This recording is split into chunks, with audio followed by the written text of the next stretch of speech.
It's Connor's Full Court Press on the Al Travis Show. Love having him on the program. Connor, I'm going to just first say thank you for being here, but I'm going to tell you that first divisional round, the 1/8's never a lot of fun. There's some good basketball played, but this semifinals, are you kidding me? I got to tell you, Al, the more we go along, and obviously we haven't talked in a couple of days, the more I'm like, holy smokes, this might be the best playoff experience, like best, most crazy, did not see it coming playoff experience that I seriously that I remember for sure. I know. So let's bust it down a little bit. That's what I'm saying. You want something good. The NBA needed something good, and they are absolutely getting it. 100% getting it. On the Eastern Conference, Cavaliers Heat was nothing. We knew that going in. Pacers and the Bucks. The Pacers get hot at the right time, and they move on. I don't know. Remember, I think I called that one. But now you get this Pacers Cavaliers matchup. And I believe you and I both a week ago were saying that's really Cavaliers to lose. Pacers a good team, but. Yep. Yeah. And now we're sitting here. The Pacers lead 2-0, beat the Cavs in their own gym. Both games. Absolutely stunning. Stunning. If there's a single call that I've gotten wrong in my life, it is that Cavs were going to win in 5 games maximum. Yeah, that's probably 4, maybe 5. Pacers peaked. They beat a bad Bucks team.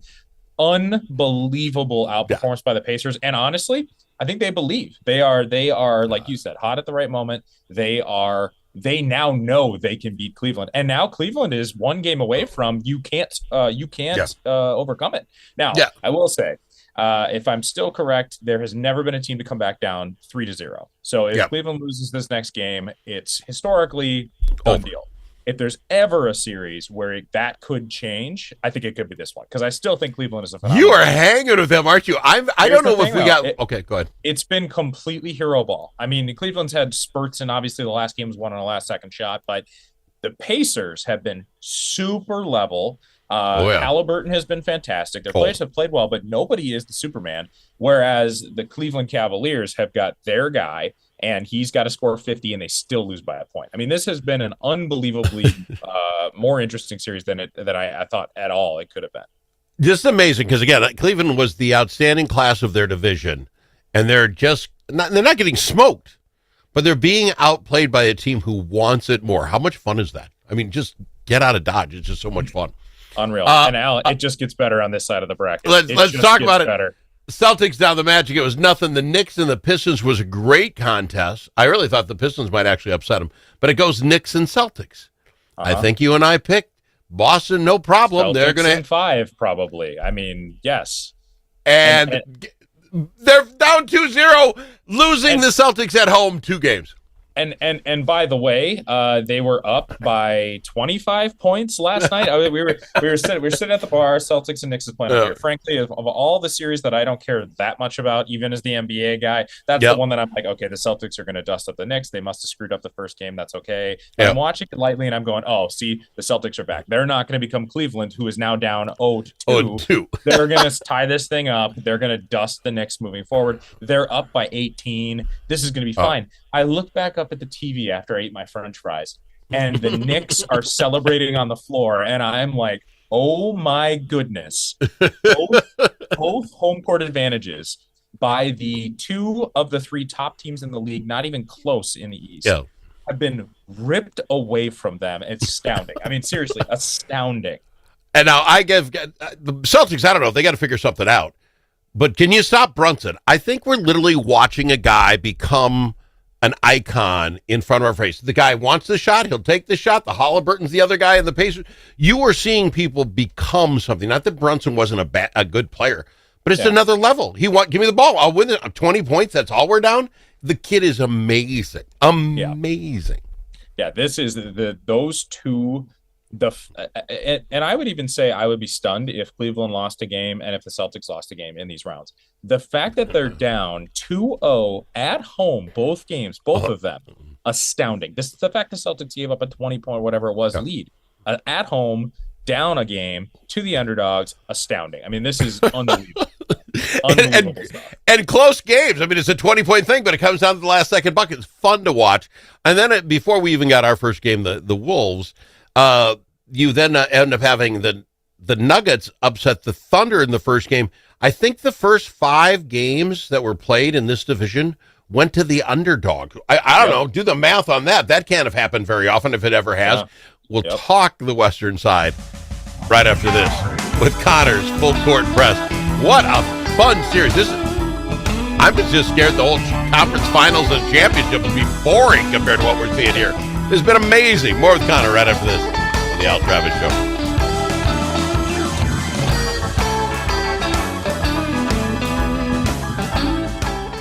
All right, take a look at it. It's Connor with the Full Court Press.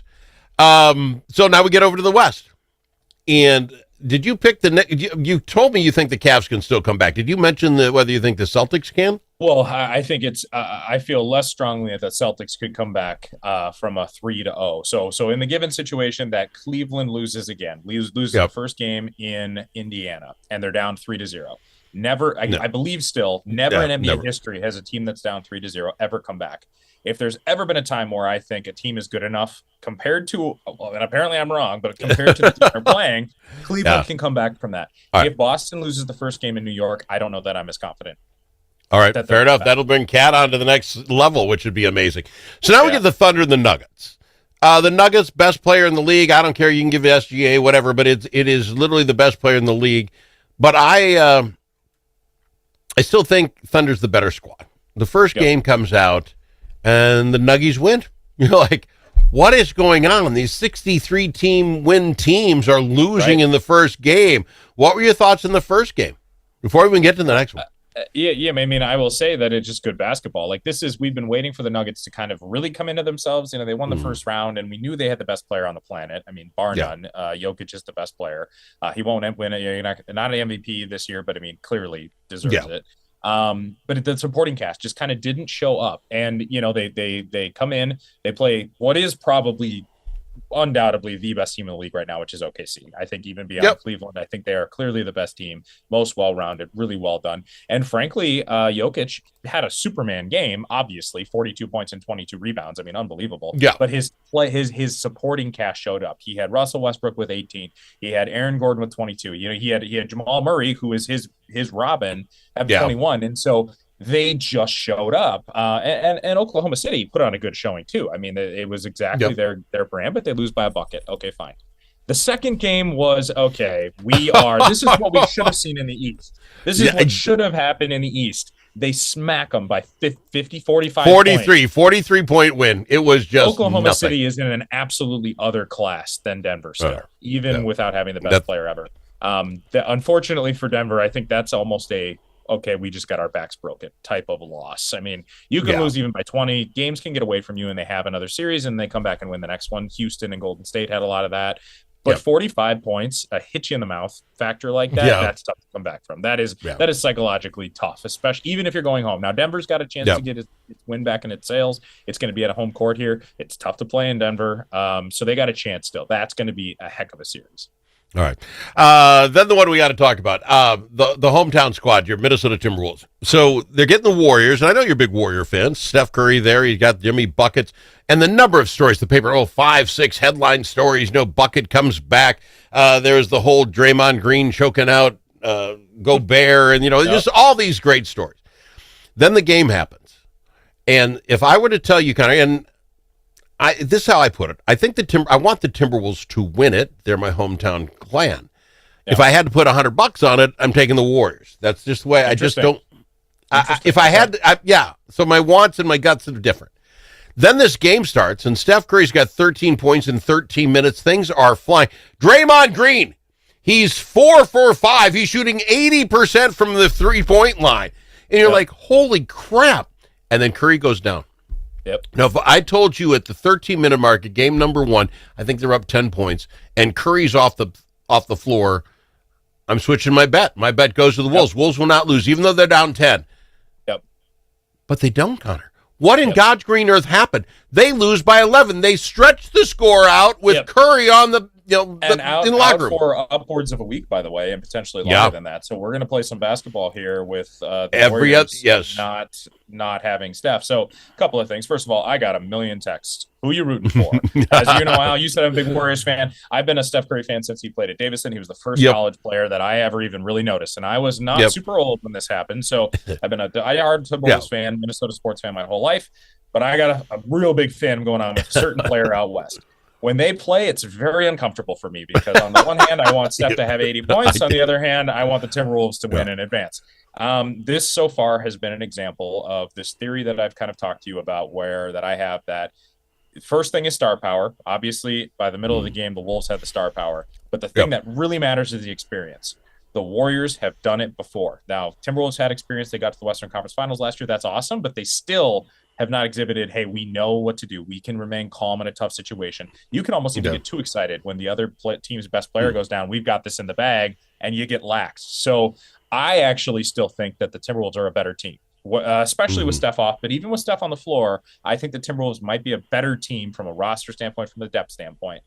The Warriors have just been there before. And Jimmy Butler hasn't ever won a championship. He's gotten there, certainly pulled teams that don't deserve to be there. He's a good player. But he actually does. He doesn't bring the championship experience, the know-how, the poise, but he brings a different poise. The way that he will drive the lane, and he's maybe the only player in the league that's not just whipping it to the wing or throwing it off the backboard if it's not an opportunity. He actually jump stops and then looks around for opportunities, and he completely breaks teams down. And he's been such a calming factor, especially for guys like Buddy Hield coming off the bench who have ability to score 30 points. These other players that are going to need to step up. And Draymond Green's not going to give you 4 threes in a row every night. If that's the winning formula here to survive while Steph is out, it's not going to work. So this is going to be another one. I mean, I can't tell you, Al, how much this playoff season right now, every single series is like, oh my gosh. If it's just to see if the Celtics get embarrassed again, fine, I'll watch the series. If it's to watch Cleveland and see if that's the historic, like the Pacers or the scariest team in the East somehow, I don't know how that happened, I'll watch it. Denver, best player in the world versus clearly the best team in the world. Like, there's so much intrigue. So it's unbelievable what we've got going on right now. Here's what the problem is. A 10-point lead, whatever it was, I went to bed at halftime with that game because there's no way. And now when I look at the numbers afterwards, I'm going to tell you, I think the coach for Golden State Warriors whooped up on us. He played 7 players. Now, Curry off, so we had to take one of them. He played 7 players deep in his bench. Yep. And when we get here, and what we were talking about before the game, the Warriors are coming off game after game, 7-game series every other night. They got done with the game in Houston, had to fly here. You should have run them into the ground, and what looked like Golden State, who wants to play a faster game, I got it, was running us in the ground. We looked lethargic. We looked like we're playing in mud. And he went 4 deep, and that was Nas, DiVincenzo, and then some other, one guy got 2 minutes. They're out-coached. Can they be out-coached when they have 2 days to figure no Curry? And just for folks to know, we're taping this just before the game goes off, so I'm going to ask your opinion. What has to be done by both squads? After we'll play this tomorrow, we'll talk about whether we won or not, how right you were. What does Golden State have to do sans Curry? Yeah, so Golden State has to spread the floor. I think the ball is going to be in Jimmy Butler's hands a lot. Like I said, I think he's going to have to drive to the lane, cause collapse, and then kick out, and you got to hope you make threes. Without Steph having the gravity that he has, the other players have to step up. Now, if I'm Minnesota, I understand we can now play a one-on-one game for the most part. We don't have to be giving up defenders on the backside of the defense to collapse and stop Curry when he gets to half court. That opens up a bunch of stuff for Minnesota. You're going to have better rebounding. You're going to have better, defense spread out. Your guys are going to last longer from a depth standpoint. So if I'm Minnesota, I go, okay, turn off the Steph switch. Here's how we play defense without Steph. We focus a little more on Jimmy Butler. We let Draymond shoot the threes. If he's feeling 3 happy, well, he's not going to do that all series. Focus on the guys that can beat us on the perimeter. So good perimeter defense, play one-on-one, do well. The Warriors are going to have to shoot the ball well. They're going to have facilitation, pass the ball, and shoot it well to stand a chance, because I still think that Minnesota's got a stronger roster just on its face. So how does this play out then? Steph gone for now a week for sure. So you're going to get 3 games in that week, 2 for sure, but possibly a 3rd game before he comes back. Even if Minnesota runs that table, it's 3-1. Here comes Curry, the savior guy. Is this over because they could give up 3 games? Is this a done deal, do you think? I mean, we'll get to talk next week. I don't think it's a done deal. I think there's a good chance that Minnesota for sure wins this next game tonight. I think that Anthony Edwards has 35 points. I think he absolutely causes mayhem in the lane. I think Julius Randle probably has a decent game, 15 to 20 points. I think the Wolves get this one, and it's interesting. I do think you go back to the Bay Area, and there's going to be a lot of energy. Maybe Steph surprises and comes back early. Who knows? But I don't think it ends up going 3-1. If it does go 3-1, that's an uphill battle for the Warriors. Okay. I don't know if you saw this. We're going to have to go. I appreciate you doing it ahead of time because you couldn't make it on Friday. The Star Trib put a story in about how much Coach Finch is hating the fact that Gobert was being beat up inside. Now, he's 6 inches taller than any other human on the court, but the picture they showed was literally him grabbing the jersey of Looney as he's going up for, I don't know if the guy taking the photo didn't know which team was what. I have no idea. I put it on my Facebook page that I love the difference between the headline and the photo. They took it down. You're going to have to find it online because it is not on Facebook anymore. They took it down. It's gone. Connor, love having you on the program. Thank you for making time to do this before the game. Go Wolves. Well, I don't know what you're going to say because you're in a go quandary. Wolves. Go Wolves. Then Steph's not playing. Wolves beat them by 100. That'll be great. Appreciate you. He's not playing. Connor's Full Court Press on the Al Travis Show. We'll get back more right after this.